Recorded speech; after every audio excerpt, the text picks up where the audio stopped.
So I think that when we get really honest with ourselves, we are able to see that mothers and daughters have carried a lot of toxicity through the ages. And we've seen a lot of mothers take out their insecurities, their shame, guilt, fear onto their daughters, as women are intuitive and emotionally strong and are often designated to become the caretakers for even elders that are a lot more immature than them. Even when the parents get older, we see a lot of daughters stepping into care. And so it just makes sense why they are the ones that take the brunt of their mother's insecurities. And we've seen this for centuries, just reading different stories.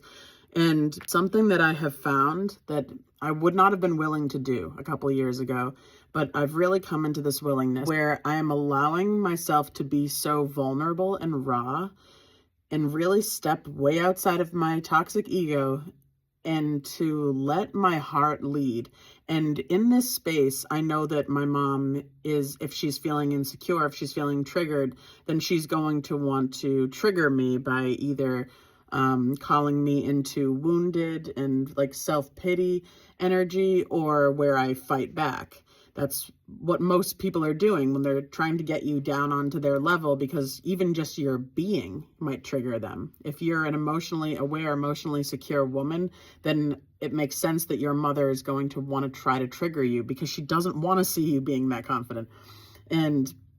But it's all just very unconscious. This is all conditioned and traumatized behavior that has never been healed. So I've just noticed that while I've allowed myself to be wearing my heart on my sleeve and just relying on my discernment, not before I'm triggered, but afterwards. Like, this is not an easy path, but if you're willing to give it a try, I've noticed that because when your mother is trying to trigger you and make you feel either like pathetic and wounded, that's when they're like, oh, please, whatever, I'm just kidding. Or when they are able to trigger you into that distorted feminine energy, ladies, when you're like, whatever, what the hell, you're being so inconsiderate, you're crossing a boundary, I've asked you not to do this.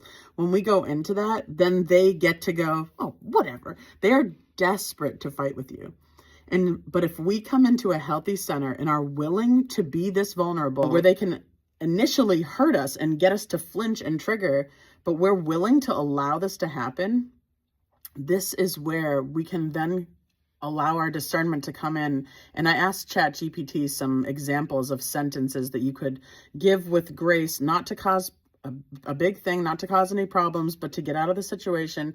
And these really offer the space for your mother to then stop and acknowledge what she's doing. It might never happen, but if you are staying in a wounded energy or giving it right back to them, then they believe unconsciously that this is their excuse to not have consideration, not to have compassion.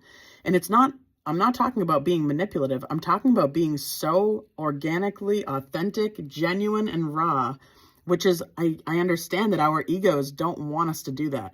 For years, I'd be like, I don't want her seeing that she's able to control me, hurt me, manipulate me. So it's really tough to allow yourself to wear your heart on your sleeve and to be willing for that discernment to come in moments later. So you're left raw. That person sees that they were able to just harm you. But then when you say, this actually isn't healthy for me, I'm going to step outside. And they see something that they've never witnessed in themselves: self-awareness, willingness to self-reflect, willingness to set a boundary and protect oneself, not from fear, but from honor and wisdom. You are also now planting a seed because you're teaching them in this moment what healthy really looks like. And this is really not an easy path. And we do need spiritual warriors stepping forward that have not great relationships with their mom, or maybe they're on the mend. Like, my relationship with my mom gets better and better very slowly, but it goes without saying, my mom cannot heal overnight. She's going to be insecure and triggered around me. She's going to want to harm me. And in the past, I would be so walls up just in an attempt to refuse to let that happen. But then I was running on illusion and driven by my ego all the time, just so she didn't get that little ego boost that she is able to see that she can still harm me. Now that I allow it to actually happen and then I remove myself, that actually gives her the moment to see that wasn't really nice. That wasn't kind at all. And this is when she's actually started by text, or maybe when I see her later, but it's usually a lot safer for her to text me, hey, that wasn't really cool. This is a first, and it's been consistent. It's very new for us, and I don't disclose all of this with her, you know, and you don't have to be sharing all this with your mom. They're not in the place for that yet.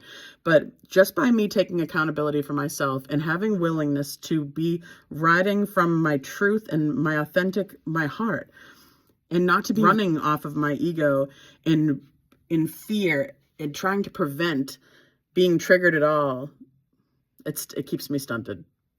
And it will do the same for you.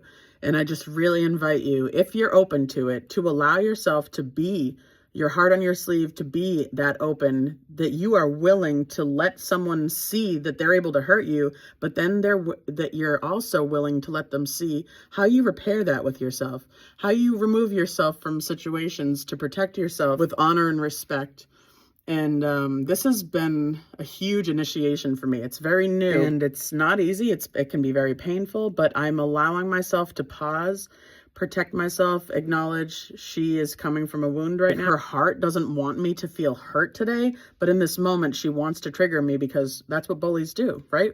Bullies want you to feel hurt because they're hurting. So if I even just am showing up really confident and that is triggering something in my mom, she's going to want to discredit me and knock me down a few pegs. And I used to just be making sure so hard that that was not happening, that I was never in my authenticity around my mom. And now I'm allowing her to see that, oh yeah, she can hurt me because I'm a human being and I have feelings, and I'm allowing that to happen and then to just remove myself. She's able to have a seed planted that, wait, this is what it looks like when we're authentic, when we authentically care about ourselves, when we have self-respect, when we use discernment, when we have our hearts so open that they actually can be hurt. That's not something that our mothers are doing when they're living in these ways. So even just to see us, they're gonna maybe feel triggered and be like, oh God, what is this ridiculousness? But then when we give them that space to actually reflect, they're gonna see that they were just bullying someone. And they might not apologize, but it's in there. That seed is planted. And I realized that I was never giving myself the opportunity to be free, to just live authentically. And I was never giving my mom the opportunity to see how much she was actually hurting me, because I was trying so hard to focus on preventing it that I just was not in flow. I wasn't just being. And now that I've allowed my mom to see that she can hurt me, and then I've been allowed her to see how I say, this isn't actually okay for me, but not from shame, not from me projecting my insecurities onto her, me holding real honor for myself and then removing myself. And she's then started apologizing more. It's absolutely incredible. And I see that now she has the space to actually self-reflect, because I'm not having a pity party where she's like, whatever. And I'm not going, what the hell? You're being such a bitch. And then that's where to them, that is their cue to go, oh, well, whatever, like I'm removing that altogether. But it's through a means of being in extreme willingness to be very vulnerable and to be witnessed and seen that I can be hurt. And you know what? It is what it is. This has been a really powerful shift, and I encourage you to give it a try if you're open to it. And if you'd like some support with this kind of thing, please reach out. I would love to be there for you. Have a good night, guys.